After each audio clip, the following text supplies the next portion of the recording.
Great to see you guys here today on what is a fabulous day outside. So especially grateful for your time today and volunteering to spend it with us thinking about what's next for climate and the role for business, investing, finance, startups, climate tech, all of those things I'm sure we'll touch on today.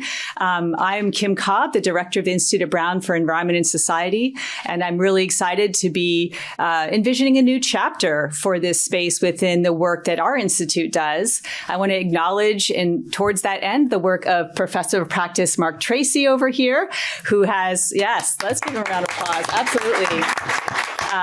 Who joined our faculty last summer to anchor this new chapter and help us develop a robust set of programming. I'm looking at the students in the room, right? It's in our strategic plan. We want to be a nation-leading hub in sustainable investing in finance, and we need you guys to get us there as well as faculty like Mark Tracy and Ricardo Bayun, advisory council member at IBES, who's been teaching in this space with a lot of heart and passion to dozens of students per year that have themselves become extremely well-positioned across this landscape to come back and share with us and inform our programming and help it sing for all of you students who are thinking about what's next for your careers. And so just to put a fine point on this moment in time, there has never been a more important time for us to be having these conversations at an institution like Brown. I don't need to belabor that point, but I'll skip to the good news, which is that IBES is really all in on thinking about a holistic set of climate solutions that can scale to meet this moment. And I personally am here, and many of our faculty are here, and these alumni and friends are here because we believe in your capacity to really be change agents, not just today, not just tomorrow, not just next year, but for decades to come. And so we want to equip, inspire, and empower you. So thank you for giving us the gift of your time on this very beautiful spring day. And I'm really excited to hear what the panelists have to say. And if any of you are interested in chatting with me about your march through Brown and how you can connect to some of the other resources that we have developing in this program, please reach out. Mark Tracy, myself, and Ricardo are here to chat with you as well. Thanks so much. We'll introduce Mark. Yeah.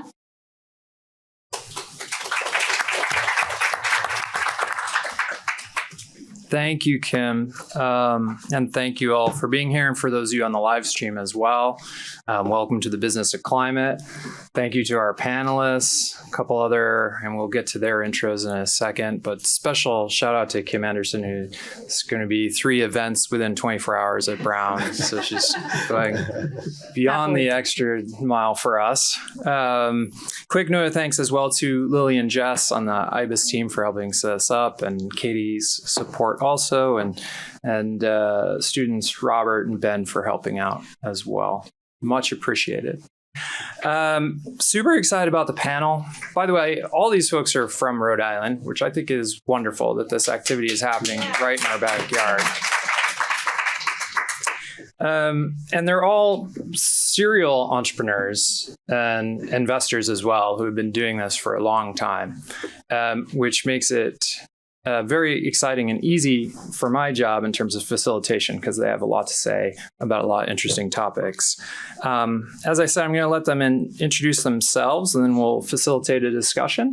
And then we'll leave time for some questions as well. We have some microphones that we can pass around when we get there. All right. So with that, Kim, why don't you start off, please? Hey, Al. First of all, congratulations on your work this year. And because I do speak up here about 8 times per semester at the urging of the students, never at any professors, but that's fine because I really have enjoyed our work with the students. And they all come to for 6 years now saying, I want to be in this space. What can I do? Where can I go? How can I be involved? I don't want to just go make widgets in the world. I want to do things that are important, that are making a difference. So bravo to you guys for doing this. Kim Anderson, lifelong entrepreneur, serial entrepreneur, social entrepreneur, creating businesses that make a difference for the world. Currently, I am the founder and owner of Plant City. And then these are our metrics. This is kind of the only piece here that really matters, is that business was created to share what compassionate and sustainable food can look like and how we can then possibly scale that to make these numbers build magnificently. I'm also the co-founder with my son and my husband of EverHope Capital, and we do philanthropy and investing in climate tech solutions. Frohman Anderson. I've had a few careers, a lot in manufacturing industry. I had an engineering degree. And along the way are two incredible kids, one in her teens and the other just post-college, sort of open our eyes to a whole different way of doing business. And in particular, some of the most urgent existential issues like climate. And so that was a big pivot for our family 10 years ago. It's led to a lot of investing, business startups, and a lot of nonprofit stuff, advocacy, litigation, whatever it takes, and funding people who are effective. So we'll fight the fight in any way, wherever we have value to add. The areas that I've been most focused in would be clean energy, a lot of work there. Clean transportation, now involving aviation, marine, as well as auto. And so that's been exciting. And then food systems, a lot of what Kim's involved with. So And alternative proteins. Alternative proteins is part of the whole food issue and solution. So those are some of the areas that I've spent most of my time and effort in. Hello, Kipp Bradford. Sorry for dropping in just at the beginning of the panel. I'm a Brown engineering graduate from 1995 with my friend Mark here. Currently, I am faculty at the School of Engineering at Harvard University, but I'm also a serial entrepreneur. I've been the co-founder, CTO, or chief scientist of 14 startups, all in medical or clean tech. None of them have exited because medical and clean tech are really hard industries to work in, hence the faculty position at Harvard. The work that I'm doing today, I teach in the Masters of Design Engineering program at Harvard, but probably 60 to 80 hours a week is actually spent advising and consulting a portfolio of companies. I've, like I said, I've been the co-founder of a number of companies, most recently a company called Gradient, which is working to decarbonize buildings through more efficient heat pumps that are easy to install. That company has raised about $140 million. I left a year and a half ago to add more value to other companies. So I advise 4 companies right now. One of them is decarbonizing transportation. One of them is making a better version of Gradient's heat pump. It's making a heat pump that I actually wanted to make when I was the co-founder and CTO of Gradient. One of them is making heat pump water heaters. They had a bit of an emergency with certification today, so that set me back about half an hour. Otherwise, I would be eating my pizza. And then advise some other companies that are doing high efficiency energy systems. And happy to talk about that trajectory over the last 30 years. Nicholas Napp. I have a small company called Xmark Labs. It's always interesting when people say serial entrepreneur, because I think there are 2 kinds. There are the ones that have been consistently successful and go from one interesting project to the next, and then there's the ones that are too dumb to know when to quit. Jury's still out on my end of the table. Obviously, the other end of the table is in much better shape. I think my career path to date is probably what the math majors among you would call a random walk. I've been through quite a few different industries. I started out in design tools, 2D and 3D. I moved from there into animation production and video games. Spent about 6 years running a studio. After that, we exited, we sold the business. And after that, I've mostly been in startups and consulting. And as anybody that's been through a startup knows, when your startup blows up, consulting is a great second string to your bow to switch to. But I only have a certain level of patience with consulting, because what you tend to find is that you have clients and they ask for your opinion, right? This is what they're paying you for.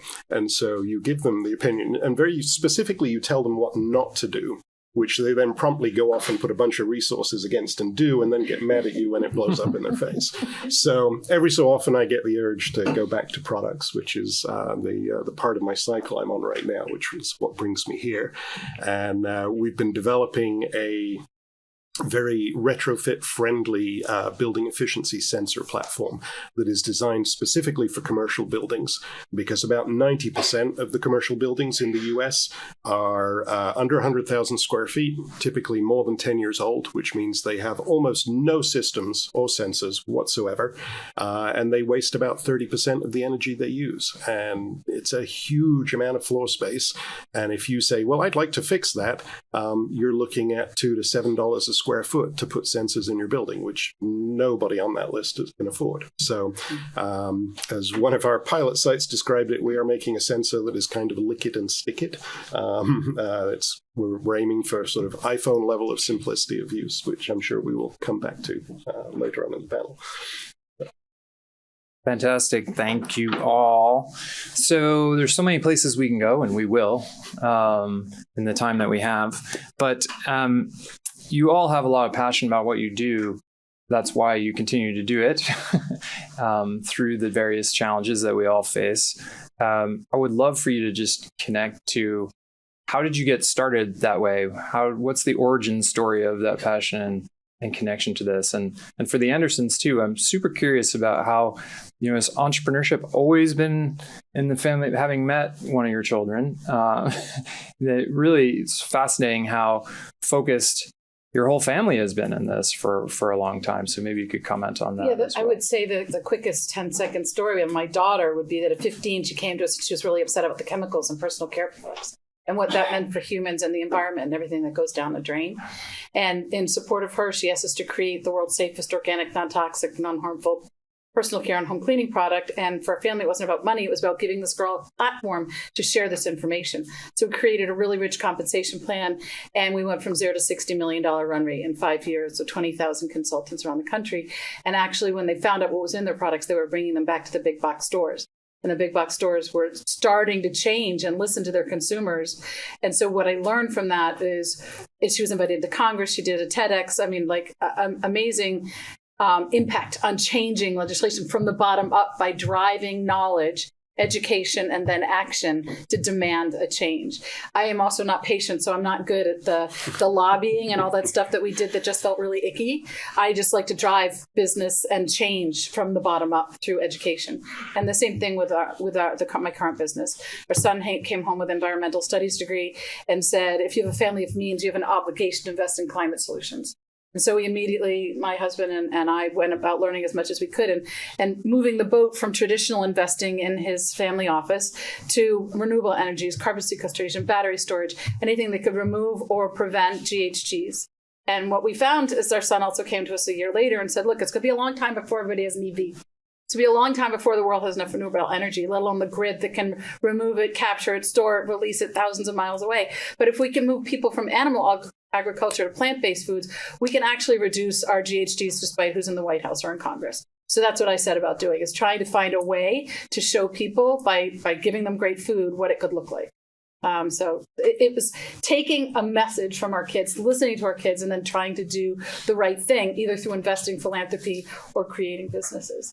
I'm really happy when you called me. I said, this is the guy you want, not just me, because he's working in strategy and board position in some really cool, important, needle-moving, global-changing technologies. Climate. But I think your question is about origins. So, I grew up in a family where it was all small business. My dad was an inventor. He literally had a machine shop in the basement and the garage, and he struggled as a business guy. So I figured, I like technology, but I want to know how to build businesses. I just got experience in a number of small companies long before I understood or had this idea around impact investing. But the exciting thing is, if you want to make the world better, there are a few different paths, right? There's the public sector, there's policy, regulation, there's the free market or the marketplace. And we need both, right? And so I just literally transferred my skills around building and running companies and found, wow, there's tons of opportunity to do this with technologies and services and businesses that do make the world safer, better, healthier. And then it's about timing too, right? Because, for example, it took 40 years before the solar cell became economical. So lots of people lost a lot of money for a long time, or a lot of dollars went into R&D. So there is such a thing as being too early. There are a lot of things we're involved with that are early. We don't know when those S curves will happen, right? Where you get the rapid adoption and scaling.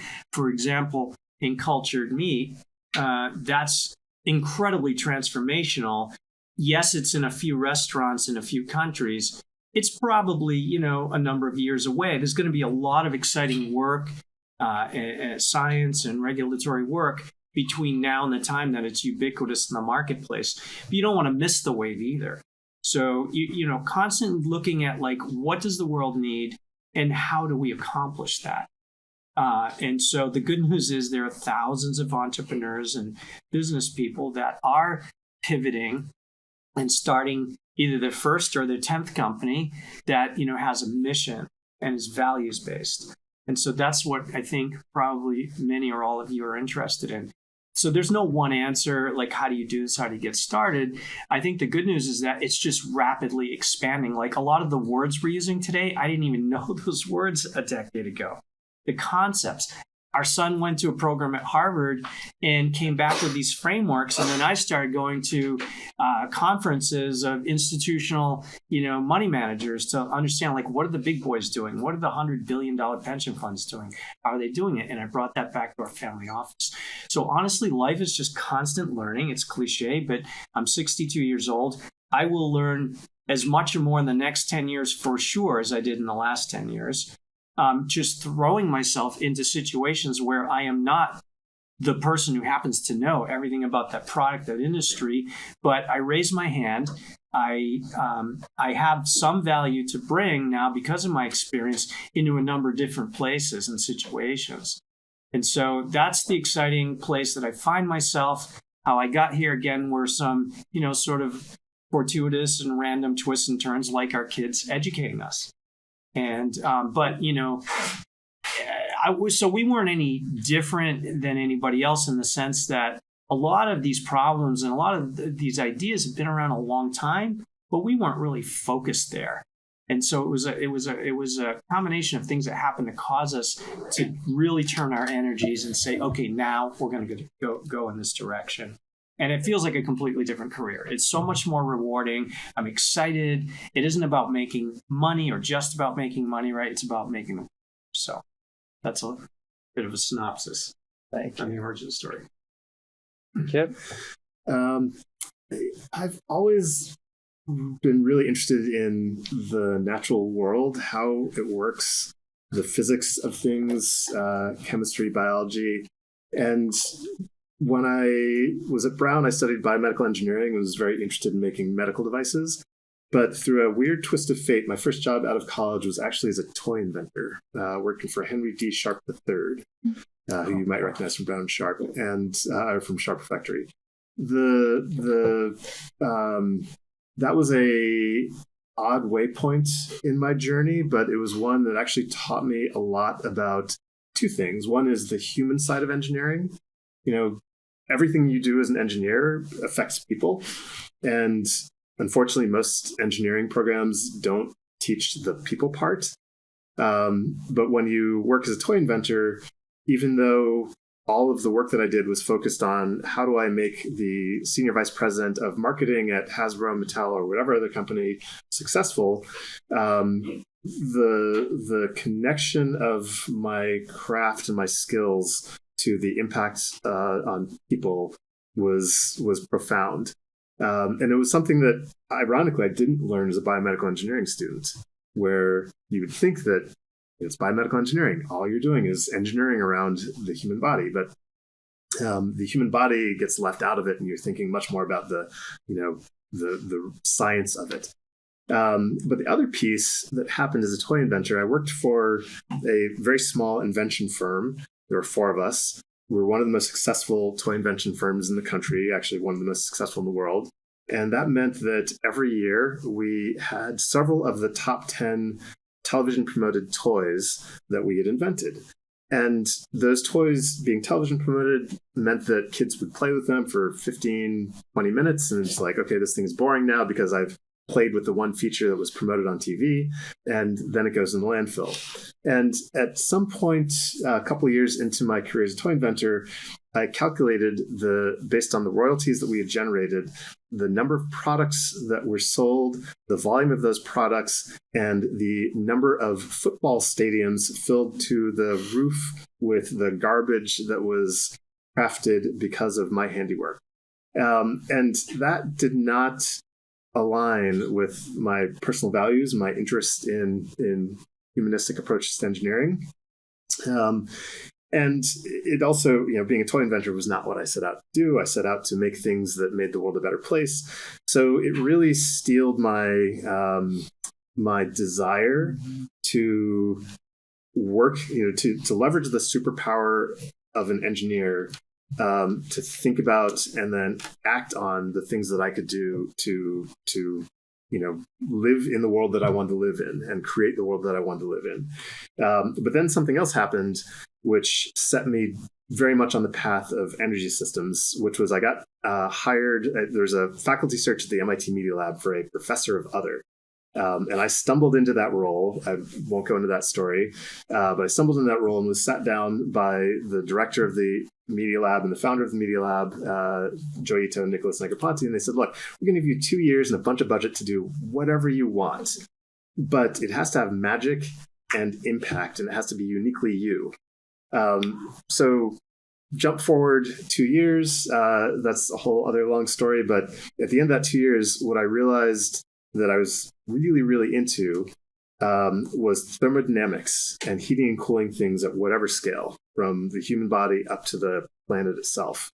And found that I had some perspectives that were different on that, and spent a bunch of time exploring that, developed 30 research projects, and then actually went to help start a center at Yale, and then jumped back into industry doing that work. But it really was, for me, a process of continual alignment of my personal passions, of my skill set, of the role that I wanted to play in the world, and continually finding ways to create that alignment, and finding the right time and place to develop those skills and bring those skills hopefully to the benefit of society. But definitely I wake up every day excited to do what I'm doing, and sometimes I lose a lot of sleep over it because I'm like last night up until 4 a.m. working with my clients in Hawaii, working with some colleagues in China, and trying to make things that are more efficient and get them out in the world. So, origin story. Well, not many people know, but as a very young child, one of my first sentences was indoor air quality. I used to make little Lego models of energy efficient buildings. Now, that of course is complete nonsense. Picking up on two threads from the other panelists, stumbling, definitely a very important part of any entrepreneurial journey, an origin story, and the influence of my kids. So probably about 5 years ago, my eldest, who's now in college, did a science fair project, and they were looking at emissions from 3D printers. And so they put together a little Arduino thing with a little sensor. We spent, $30 in a couple of weekends, and got a bunch of data out, which showed that the 3D printer was not a problem at all. But every morning in the school at about 6 o'clock in the morning, we would see this massive spike in the VOCs, the volatile organic chemicals in the air. And the print job was just running. It was running for 10, 20 hours, something like that. And we had no idea where this spike was coming from. And, we thought maybe it was a loose wire or whatever, and we checked everything, and nope. Turns out what it was is 6 o'clock in the morning is when the heating system kicks on. And it's an old building. And when that thing fires up, it just guffs out a bunch of nastiness, which is very common, right? And so that was kind of one data point. And I had a consulting client, one that listens, so I'm very proud of them. These guys are a group of engineers, and real dyed-in-the-wool engineers. And to your point about human factors, right, that was not part of their vocabulary. And to give you an idea of how much dyed-in-the-wool engineers they were. My job was to basically fix their story so that people would buy their services. And their opening presentation to me was to send a 140-slide PowerPoint deck. No exaggeration, literally 140 slides. After many weeks and long conversations, it turns out that what they do is they go into labs in buildings like this one, and they evaluate the actual risk based on what's being done there. And then they go in and they set the HVAC system and the fume hoods correctly, which you would think is how things are done anyway, but is absolutely not how things are done. But there were several things that really stood out to me. And the biggest was that they go in, they make the lab tangibly better, right? Like they've tested over 10,000 fume hoods. They find that 7 out of 10 labs are set up incorrectly, and 3 out of 10 are probably harming the occupants. And this is across a range from, well, I can't name all of their clients, but some of them are prestigious institutions like this one and very large multi-billion-dollar companies that you would think would do this correctly, and they're struggling. And so they make the lab better, they make it safer, they make the science better, but they also, because the heating and ventilation system is usually half or more of the power bill for running a lab, they typically cut the power bill in half. So you don't get to see have your cake and eat it moments very often, right? Where you've made something better and it pays for itself and there's an ongoing benefit. And that really kind of caught my attention. And then we did a project with the National Renewable Energy Lab. They have a program called Xmark Labs, which is basically about getting these ideas and pushing them out into the world. And because of my background in production, we did a whole bunch of explainer videos for them. And we spent a whole day talking about reentrainment, which is when whatever nastiness is being sucked out of your building is pulled right back in by the HVAC system. Also, something you would expect isn't very common, also is absolutely common. People don't think about wind patterns and so on, so it happens all the time. And some of the stories were funny, like there was a DEA field lab where everybody tested positive for a substance, and it turned out they were getting microdosed by reentrainment. So that was kind of funny, but then there are horrific stories about birth defects and cancer rates, and it's a problem. And so as the naive guy at the dinner that night, after a whole day of hearing these horror stories with a background in IoT, I said, well, come on, why don't you just put sensors through the building if you know that's a problem? And there's a look that certain types of professionals, mechanics and HVAC contractors and so on, get when you ask for something that's really expensive and they know they're going to make a bunch of money. Yeah, that's the look I'm seeing around the table. And turns out it is horrifically expensive to retrofit buildings with sensors. Just unbelievably so. As somebody that is used to, well, like my kid making an Arduino air sensor for under $60, and they're telling me it's going to be $10,000 for just to do 2 rooms. I mean, yeah, it's crazy. And so, never knowing when quite to shut up, I said, well, guys, this is not that hard, right? You've got all this consumer tech, courtesy of smartphones. I'm sure you could make a Bluetooth or similar battery-powered device that you could put all through a building quite cheaply.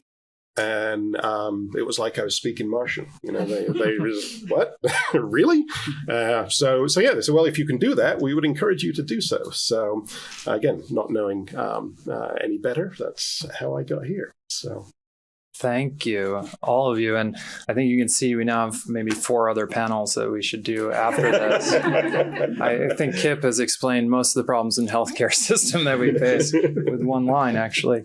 But the next question, actually, I'll start with Frohman. I would love to hear about what you are most excited about. I mean, I know from an investor point of view, the exciting piece of that is being able to see so many new ideas that can be transformational. So from your point of view and some of the boards and investments that you have, what are you feeling excited about? I mean, I think I'm very lucky to have stumbled into a couple of opportunities that I think are, truly impactful by global metrics. I mean, some of the other things I'm doing are cool and interesting, and they're important, but they're probably a couple orders of magnitude less impact. So here are 2.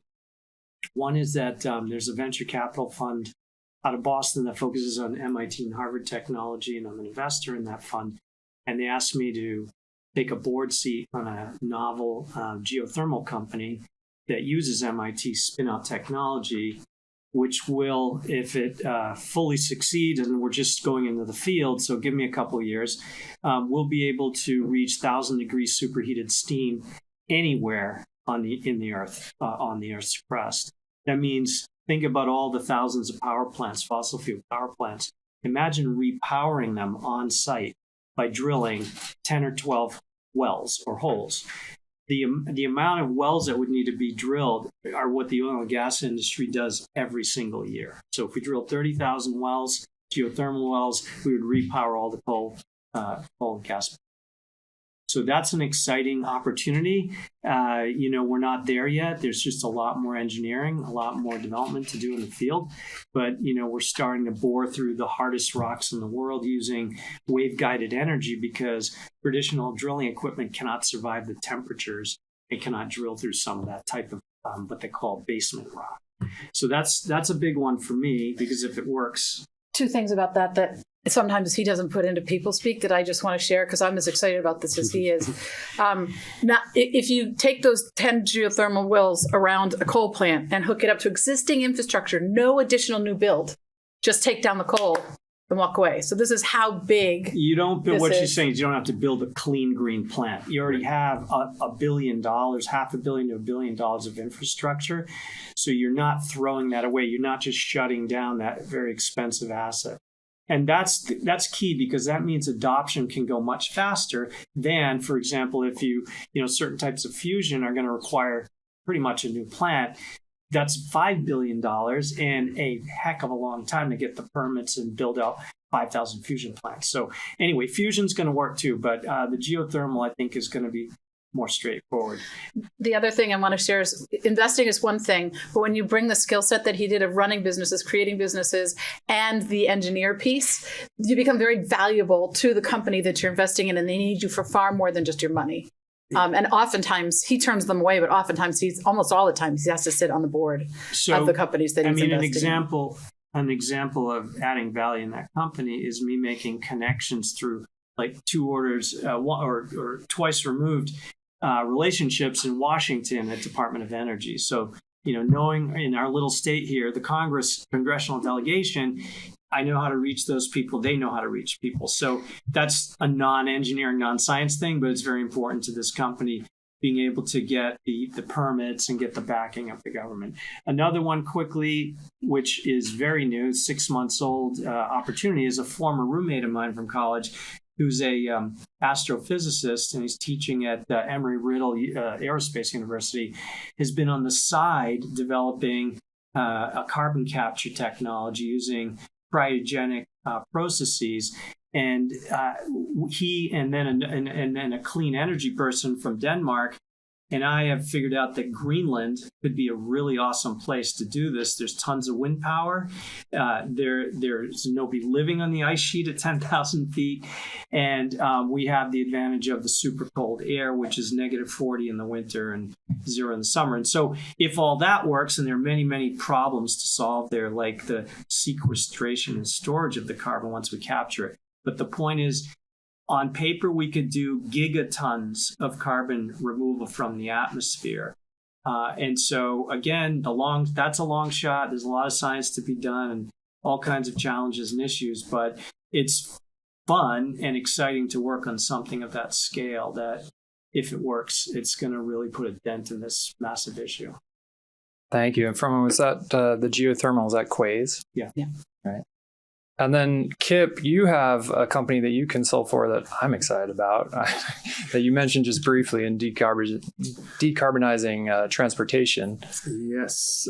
This is a company, it's an interesting connection.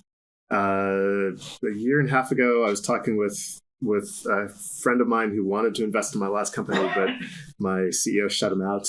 And we were just catching up, talking about what we were excited about, like this. And he said, I've got this company called Remora in my portfolio. I'm the lead investor, and Remora is doing direct carbon capture. They could really use your expertise around thermal systems, around system architecture. One of the things I bring to companies is not just designing a widget, but designing the intervention in the grander system. So how do you make the politics work? How do you make the economics work? Again, you can think about this from an engineering point of view.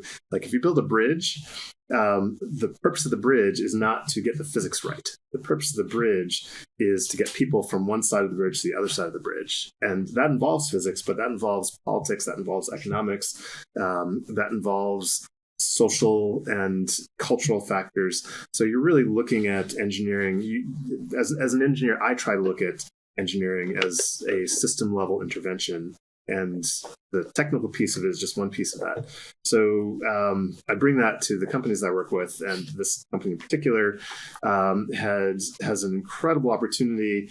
They were going through some changes and challenges as the team grew and as the team scaled. And frankly, as the team matured, they started off a bunch of kids straight out of college.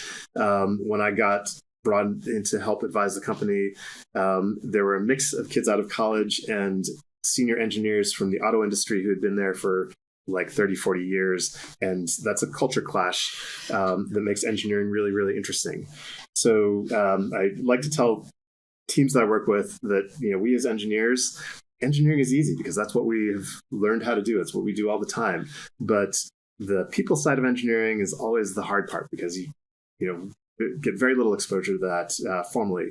But this company is making factories that capture CO2 from the exhaust stacks of vehicles.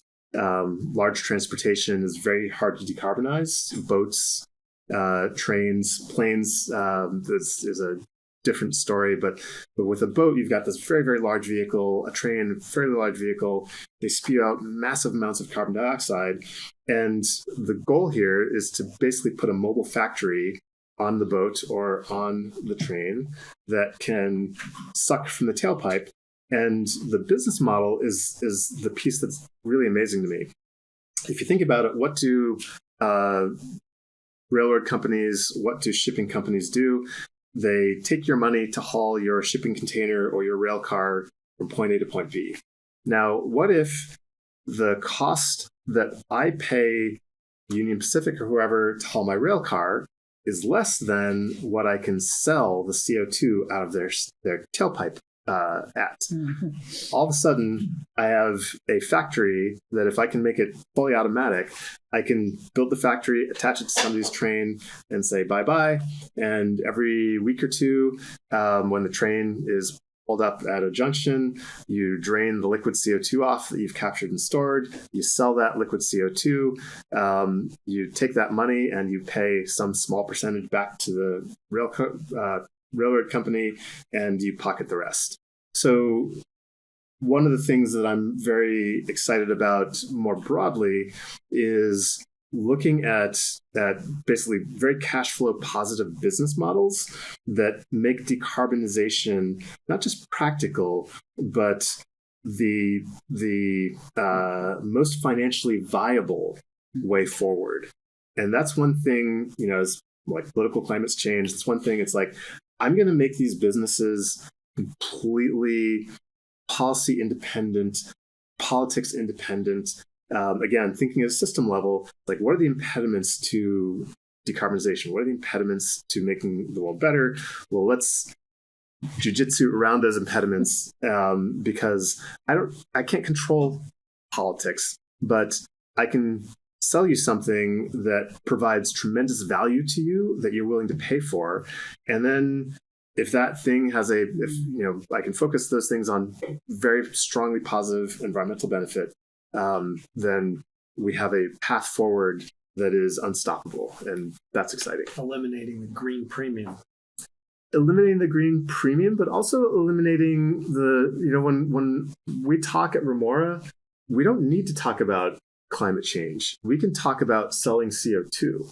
And the source of that CO2 happens to be a part of our economic engine that you can't decarbonize any other way. To electrify rails is $5 million a mile. So you're not going to electrify the freight railroads of the U.S. The 50,000 miles of high traffic freight railroads. This financially doesn't work. But what I can do is capture the CO2 and I can sell it, especially in areas that don't have, like if I'm a beverage processor or I'm a concrete factory in the middle of St. Louis, I don't have a good source for the CO2 for my factory. But all of a sudden, Remora can pull up a train car once a week and sell you that CO2 at a high premium, much more than the cost of the transportation company hauling the rail car. So it's a really exciting Very business cool. model. And the same thing applies to the other businesses I work with. One's a heat pump water heater that happens to be much more efficient. It saves energy, it reduces carbon, but for the consumer that buys it, it will save them energy and save them money over the period of ownership. So giving people an option, like if I can, again, use that engineering superpower to create products and create opportunities that fundamentally shift the businesses, then fossil fuels go away. We're also very involved in the transportation side. And if we don't get a chance to talk about it, I hope you guys take down 2 companies. Look them up in Rhode Island. One's called Flux Marine, electric outboard engines, and the other's called Regent Air, and that's Regent Craft. And Frohman's one of their strategy advisors as well as an investor. Electric airplanes that are 50 feet hydrofoil off the water rather than in the airspace. And are being tested right here in Narragansett Bay. Yes. And based in Quonset Point. So, yeah, I love that name, Remora, by the way. Yep. I do too. I also, there are probably people online who might be recording this. I won't say anything bad about my former company, but one thing I love about Remora is that companies like to give their employees nicknames. Remora, they all decide to take the nickname Remorons. But the humility in that with a company of some of the most talented engineers I've ever worked with, we're solving a really hard problem and we need to approach it with learning as our objective, with humility, with respect for the challenge. It's like, oh, this is so refreshing. Yes, which leads me to another question I had, which was about culture and startup culture, but I don't know if we want to hit that one right now. Nick, could you talk a little bit about the funding that you found to get your product going and starting? Because I think it's great. We have some aspiring entrepreneurs in the room, and typically a lot of these stories are told through traditional venture-backed X. And I think it would be great if the panelists could talk a little bit about funding sources that might be different than that. Yep, sure.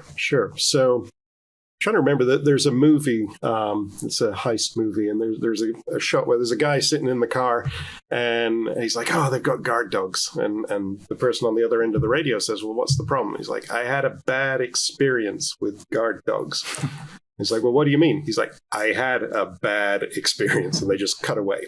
And that kind of summarizes my experience with venture and angel for pre-market fit, product market fit companies, right? Because your job as an entrepreneur, and I forget who coined this phrase, but basically is to be a sort of heat-seeking missile looking for worming the way through that is going to get you to a point where people will pay you money for the thing that you are trying to do.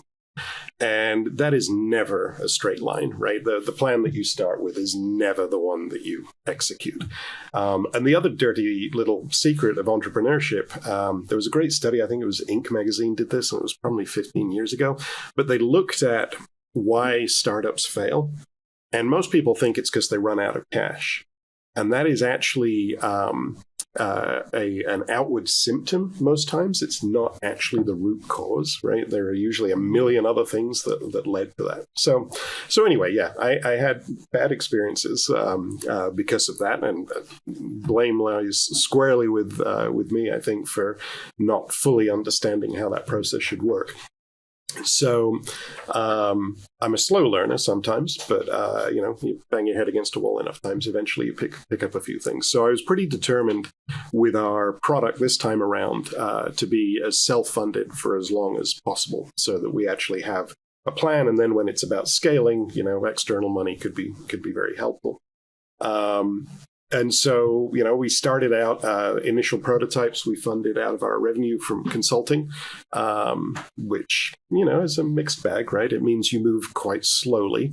The advantage of that is because you are literally taking money out of your children's mouths, you tend to be quite careful about how you spend it and how you think about it. So we've had a very careful product development cycle.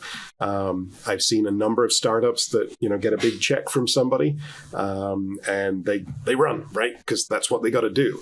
I have a friend that went through this, and he's an ex-Google guy and got a fairly sizable investment check, which they had to put to work, and they're still struggling to figure out exactly what their product market fit is. And that can get pretty messy and pretty ugly. So slow process, funded out of our own revenues. But the state of Rhode Island has this fantastic innovation voucher program, and it's for two different things. You can work with a local knowledge provider, which would be an outfit like Brown or the various other ones, to do some R&D, and they will fund some of it. But if you are a manufacturing company and you need to do R&D or get certain things out of your way for commercialization, they will consider funding that. And we were lucky enough to get an innovation voucher. It was about $50,000. That paid for some big ticket items like tooling for our product for injection molding, which, it's a little tough to pull $20,000 out of your regular revenue stream just on the fly. So it's super helpful for that. We ordered some components that the pricing is just dramatically better if you can order in bulk. Because in this case it was batteries and they need to ship by boat. And if you're ordering less than 1,000 pieces, it just doesn't make any sense. But again, that's $15,000 right off the cuff. So that was super helpful. And that got us to a much more credible product. And then basically we started applying for SBIR grants. How many of you have heard SBIR before? Okay, Small Business Innovation Research is what it stands for. Any major federal agency that's spending more than a couple of $100 billion has to participate, and a percentage of their budget has to go into this SBIR program. And it is specifically for small companies doing research that aligns with the federal agency. And each agency has its own spin. I think NSF have one of the broadest programs. They cover an insanely broad range. We ended up getting a phase 1 SBIR from the National Institute of Standards and Technology. And there were several things that led to that. One was the help from Rhode Island Commerce, because we could show that we were actually serious about making a product. But also, I mentioned I'd spent some time in animation. And back when I was doing that, every animation system was completely proprietary. You could not get data from one place to another, and it was a constant thorn in my side. And I had spent some time in enterprise software where the story was very much the same. So I almost literally break out in hives with proprietary systems. And so it was a big part of our engineering to make sure that our system was pretty open. And that was something that NIST were very excited about, particularly if we could embrace some of the standards that they had been involved in, which we were thinking of doing anyway. So that aligned quite nicely. SBIR is nominally a 3-phase program. Phase 1 is a tiny little R&D project, typically 6 months, maybe $100,000, that kind of ballpark. Once you complete that, you can apply for a phase 2. Those vary anywhere from $400,000 to $2.5 million, depending on the agency. So it's fairly serious money. And that is for sort of the next step, and typically an 18-month project. And then there is phase 3, but phase 3 for many of the agencies doesn't involve them giving you any money. So I sort of ignore phase 3 for the most part. That's not true of all agencies, but we applied for and were successful in getting a phase 2 grant, which was $400,000, bringing our total to, including money from Rhode Island, to about $600,000 that we've raised. That is completely non-dilutive, non-equity, all grant-based. So we get to make our mistakes fairly privately and figure it out and move forward. It is not an easy path, but I guarantee you, if you ask anybody on this panel, none of these paths are easy, right? You pick the devil you wish to dance with, basically, and there will be ups and downs along the way. Thank you, Nick. And we should probably go to some student questions, but so that's your warning to start raising your hands. But Kim, I also want to give you the chance. It seems like you want to comment on that, but I also want to give you a chance to talk about how you measure impact just a little bit too, because I think that's here's cool. impact, guys. Take a peek at that. I think what I wanted to extend on that is I'm a judge for a decade now on the Rhode Island business competition, and every year the businesses tilt more and more and more, and specifically this year towards climate. I would say 80% were med tech and climate tech. We just awarded the winner last night. Do go look up Rhode Island Business Competition. I think we awarded $40,000 to $50,000 in cash to the winner, as well as about $100,000 in kind, maybe $70,000, depends on the year. IP law, marketing support, accounting support, and Flux Marine. So my husband we were looking for electric outboards for a tender to our boat, and I said, look up this company, Flux Marine. I don't even know if they're still in business, but I saw them 7 years ago when they were a 22-year-old kid with this little engine.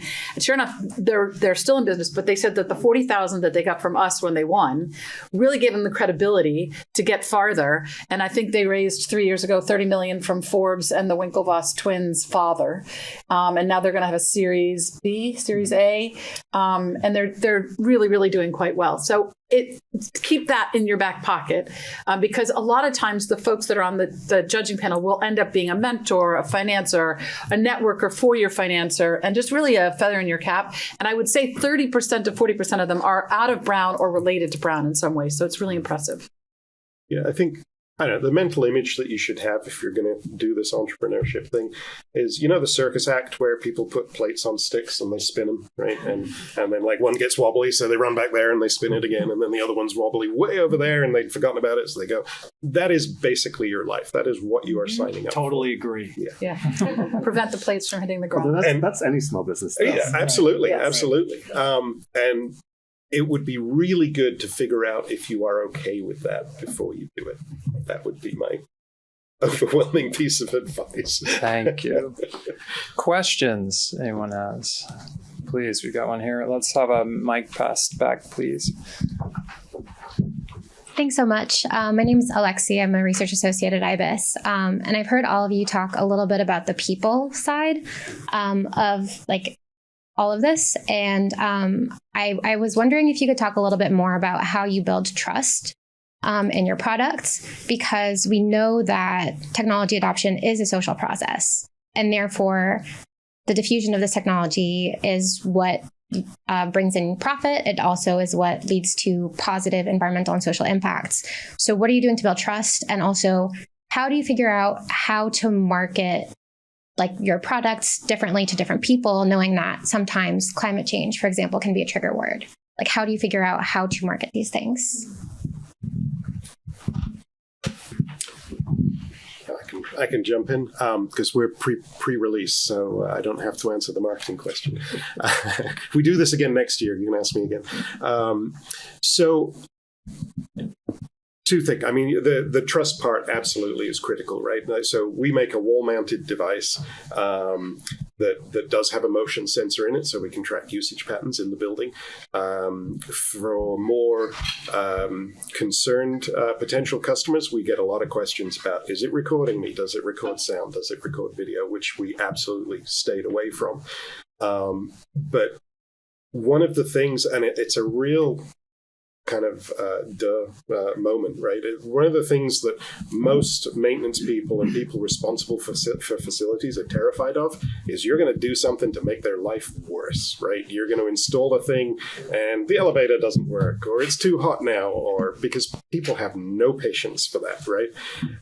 So we have actually formally, internally, our foundational part of our decision-making process is first do no harm. If we think we're going to do something, because, for example, getting an HVAC contractor on site to make a minor change to the schedule so you save a bunch of money is really hard work. It can take 3 or 6 months to finally persuade someone to come out because it's a very small job. So we're looking at ways of automating that. but we have to have a fallback so that we do not, under any circumstances, make it worse than it was before. So we're trying to be very, very conscious of that, and also very transparent. You know, we're keen to share all of your data back with you. I don't think we will ever be in the business of selling that data to third parties that are going to mine it for uses we don't approve of. I think we would be interested in sharing the data if you give us the okay to do that. Because the kind of granular data that we're collecting, that just doesn't exist right now.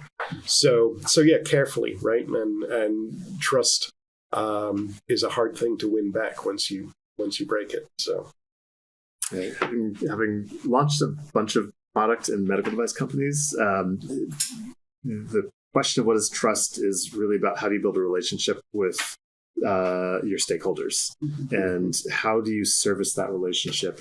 How do you respond when things don't go well? And that really, to summarize it in a couple sentences, really is about having best practices around that and making sure that when you make a promise, you deliver, you have open and clear communications, that you understand the values of your stakeholders, and you continue to work to align with those values, and have a lot of open bidirectional interactions in the process.